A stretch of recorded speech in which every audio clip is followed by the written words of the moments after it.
মধ্যরাতের আকস্মিক রাজনৈতিক পদক্ষেপে কি সত্যিই বদলে গেল দেশের বর্তমান রাজনীতির সমীকরণ?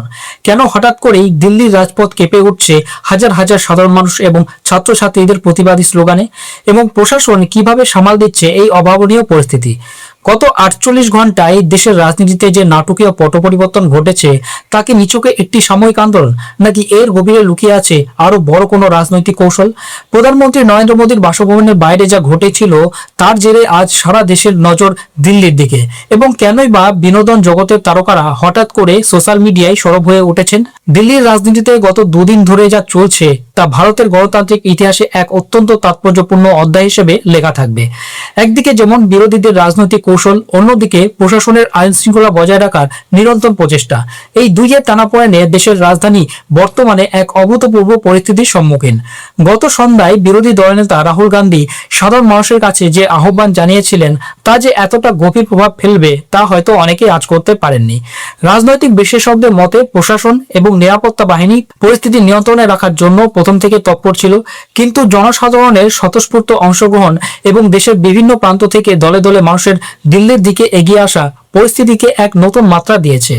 জানা যাচ্ছে রাতেই বহু মানুষ দিল্লিতে প্রবেশ করেছেন এবং ভোরবেলায় আরো বিশাল সংখ্যক মানুষ যখন রাজধানীর সীমানায় পৌঁছন, তখন নিরাপত্তা রক্ষায় সতর্ক প্রশাসন তাদের বাধা দিতে বাধ্য হয়। তবে অনেক আন্দোলনকারী বিকল্প পথ বেছে নিয়ে শহরের ভিতরে প্রবেশ করেছেন, যা প্রশাসনের জন্য এক বিরাট চ্যালেঞ্জ হয়ে দাঁড়িয়েছে। যন্তর মন্তরে আন্দোলনরত যে ছাত্র ও যুব সমাজ, যাদের অনেকেই রাজনৈতিক মহলে একটি বিশেষ প্রতিবাদী পরিচয়ে বা ককরোচ জনতা পার্টি নামক একটি অভিনব ব্যঙ্গাত্মক পরিচয়ে পরিচিত হয়ে উঠেছেন, তাদের সরিয়ে দেওয়ার পর প্রশাসন হয়তো সাময়িকভাবে স্বস্তির নিঃশ্বাস ফেলেছিল। নগরীর শৃঙ্খলা ফিরিয়ে আনতে প্রশাসন তাদের অস্থায়ী মঞ্চ এবং তাঁবু সরিয়ে দিয়েছিল, কিন্তু যে বেকার যুবক এবং ছাত্র সমাজ নিজেদের দাবি দেওয়া নিয়ে পথে নেমেছিলেন, তাদের মনের জোর যে কতটা অটুট তা আবারও প্রমাণিত হলো। তারা যেন ফিনিক্স পাখির মতো যেন আবার ফিরে এসেছেন। কোনো আন্দোলনকে শুধুমাত্র স্থানচ্যুত করে যে শেষ করা যায় না, এই ঘটনা তারই প্রমাণ। বিভিন্ন পথ ধরে কৃষকরাও এই ছাত্র যুবকদের দাবির সমর্থনে দিল্লিতে প্রবেশ করেছেন। এমত অবস্থায় দেশের শীর্ষ নেতৃত্ব এবং সরকারের সামনে এক বিরাট বড় প্রশ্নচিহ্ন দেখা দিয়েছে যে কিভাবে এই বিশাল জনসমুদ্রকে শান্ত করা যাবে এবং একই সঙ্গে প্রশাসনিক শৃঙ্খলাও বজায় রাখা যাবে। রাজনৈতিক বিশ্লেষকদের একটি বড় অংশ মনে করছেন যে এই মুহূর্তে পরিস্থিতি মোকাবেলায় সরকারকে অত্যন্ত সংবেদনশীল হতে হবে। সংসদে দাঁড়িয়ে সংশ্লিষ্ট মন্ত্রীদের তরফ থেকে একটি আশ্বাস বা সহানুভূতিশীল বিবৃতি হয়তো এই উত্তপ্ত পরিস্থিতিকে শান্ত করতে পারে বলে মনে করছে রাজনৈতিক মহল। অনেকে মনে করিয়ে দিচ্ছেন যে বর্তমান সরকার এর আগেও কৃষকদের আন্দোলনের সময় অত্যন্ত গণতান্ত্রিক ভাবে এবং সংবিধানশীলতার পরিচয় দিয়ে কৃষি আইন প্রত্যাহার করে নিয়েছিল। অর্থাৎ বৃহত্তর স্বার্থে এবং দেশের শান্তি শৃঙ্খলা রক্ষায় সরকার যে নমনীয় হতে জানে, তার উদাহরণ অতীতে ইতিহাসে রয়েছে। তাই এবারও ছাত্র ও যুব সমাজের এই ক্ষোভ প্রশমনে সরকার কোনো ইতিবাচক এবং গঠনমূলক পদক্ষেপ গ্রহণ করবে বলেই ওয়াকিবহল মহল মনে করছে।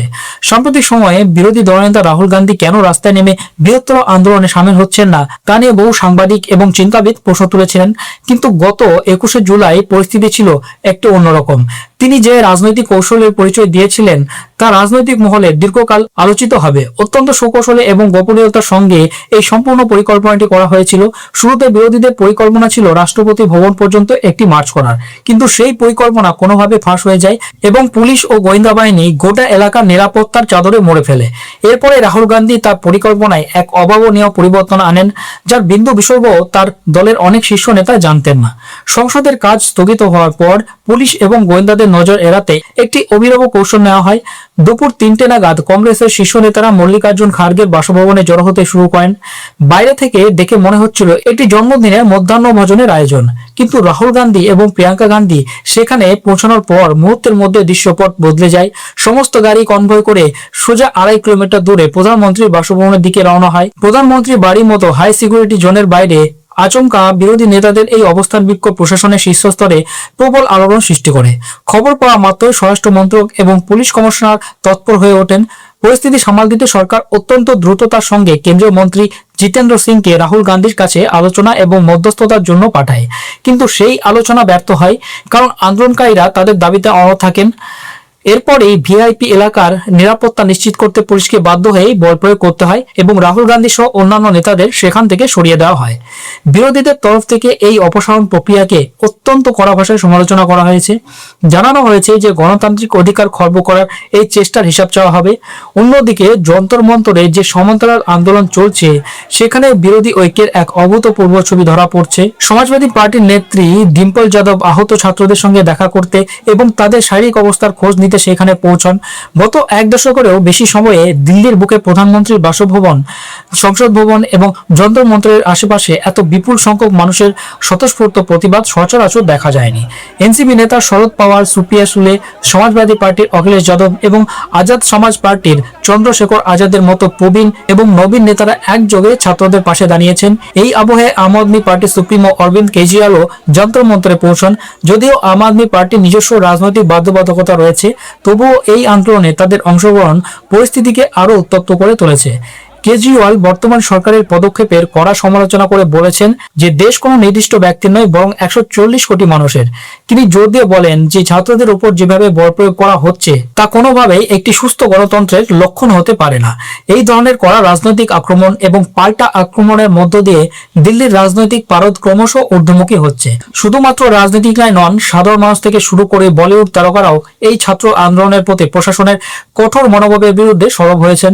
পুলিশি পদক্ষেপ যা প্রশাসনের দৃষ্টিকোণ থেকে শৃঙ্খলা রক্ষার জন্য প্রয়োজনীয় ছিল তা অনেকের চোখে অত্যন্ত নিষ্ঠুর বলে মনে হয়েছে। বিশাল দাদলানি থেকে শুরু করে দিলজিৎ দোসাঞ্জ, হুমা কুরেশি, ভূমি পেডনেকার, অনুরাগ কাশ্যপ এবং শাবানা আজমির মতো বিশিষ্ট শিল্পীরা সোশ্যাল মিডিয়া এবং অন্যান্য মাধ্যমে তাদের উদ্বেগ প্রকাশ করেছেন। বিশাল দাদলানি একটি ভিডিও বার্তার মাধ্যমে জানিয়েছেন যে এই দেশের ছাত্র সমাজ এবং যুব সমাজ নিজেদের ভবিষ্যতের জন্য অর্থাৎ দেশের ভবিষ্যতের জন্যই লড়াই করছে। তাদের উপর যেভাবে লাঠিচার্জ বা কাঁদানে গ্যাসের প্রয়োগ করা হয়েছে তা অত্যন্ত দুর্ভাগ্যজনক। তিনি সমাজের নীরব অংশের কাছে আবেদন জানিয়েছেন মুখ খোলার জন্য। অন্যদিকে জনপ্রিয় গায়ক এবং অভিনেতা দিলজিৎ দোসাঞ্জ তার সোশ্যাল মিডিয়া স্টোরিতেও লিখেছেন যে যন্ত্র মন্ত্রের ছাত্রদের সাথে যে ব্যবহার করা হয়েছে তা কোনোভাবেই মেনে নেওয়া যায় না। তিনি কর্তৃপক্ষের কাছে বিনীত অনুরোধ করেছেন যাতে ছাত্রদের দাবিগুলো শোনা হয়। তিনি স্মরণ করিয়ে দিয়েছেন যে অতীতে কৃষক আন্দোলন সমর্থন করার কারণে তাকে নানা রকম আইনি জটিলতা এবং নেতিবাচক তকমার সম্মুখীন হতে হয়েছিল, কিন্তু তা সত্ত্বেও বর্তমান পরিস্থিতিতে চুপ থাকা তার পক্ষে সম্ভব নয়। অভিনেত্রী হুমা কুরেশিও এই ঘটনার তীব্র প্রতিক্রিয়া জানিয়েছেন। তিনি বলেছেন যে শান্তিপূর্ণ প্রতিবাদকারীদের উপর এই ধরনের পদক্ষেপের ছবি তার মনে দীর্ঘকাল থেকে যাবে। তার মতে প্রশাসন যদি একটি ধৈর্য ধরে এবং আলোচনার মাধ্যমে বিষয়টি সমাধানের চেষ্টা করত তবে পরিস্থিতি এতটা জটিল হতো না। তিনি মনে করিয়ে দিয়েছেন যে ভারত একটি বৈচিত্র্যময় দেশ, যেখানে প্রতিটি নাগরিকের মতামতের প্রতি সম্মান প্রদর্শন করা উচিত এবং বল প্রয়োগের আগে অবশ্যই আলোচনার পথ খোলা রাখা উচিত। একই সুর শোনা গেছে অভিনেত্রী ভূমি পেডনেকারের গলাতেও। তিনি জোর দিয়ে বলেছেন যে হিংসা কখনো কোনো সমস্যার সমাধান হতে পারে না।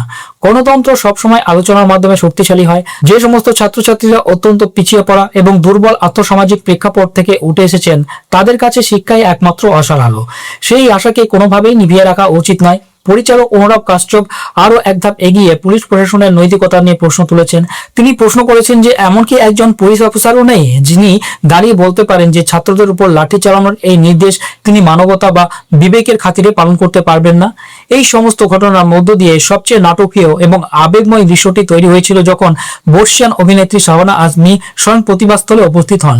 চারিদিকে যখন এক চূড়ান্ত বিশৃঙ্খলা পরিস্থিতি, তখন তিনি একটি ট্রাকের ভিতর বসে একটি অত্যন্ত তাৎপর্যপূর্ণ কবিতা পাঠ করেন। তার সেই কবিতার মূল সুর ছিল সত্য বলার মাসুল এবং সাহসিকতা নিয়ে। তিনি তার কবিতার মাধ্যমে এই বার্তা দেওয়ার চেষ্টা করেছেন যে সত্যের পথে হাঁটলে নির্যাতন বা মৃত্যু আসতেও পারে, কিন্তু দিন শেষে সত্যের কণ্ঠস্বরকে চিরতরে স্তব্ধ করে দেওয়া সম্ভব নয়। তার এই বার্তা আন্দোলনকারী ছাত্রদের মনে এক নতুন শক্তি সঞ্চার করেছে। সার্বিক পরিস্থিতি পর্যালোচনা করলে দেখা যায় যে যন্ত্র মন্ত্রে আন্দোলনরত ছাত্রদের ভিড় ক্রমশ বাড়ছে। দেশের বিভিন্ন প্রান্ত থেকে আরো ছাত্র ও সাধারণ মানুষ দিল্লির দিকে রওনা হচ্ছেন। প্রশাসন একদিকে যেমন আইন শৃঙ্খলা বজায় রাখতে বদ্ধপরিকর, অন্যদিকে বিরোধী দলগুলি এবং নাগরিক সমাজের একটা বড় অংশ সরকারের কাছে অবিলম্বে একটি গঠনমূলক এবং শান্তিপূর্ণ সমাধানের দাবি জানাচ্ছে। এখন দেখার বিষয় সরকার কিভাবে এই বিশাল চ্যালেঞ্জ মোকাবিলা করে এবং আলোচনার মাধ্যমে একটি সম্মানজনক সমাধানে পৌঁছাতে পারে কিনা, নাকি দিল্লির রাজপথ আরো দীর্ঘায়িত রাজনৈতিক সংগ্রামের সাক্ষী হতে চলেছে। রাজনীতি কোন পথে যাচ্ছে তা জানতে আমাদের আগামী দিনের উপরে নজর রাখতে হবে।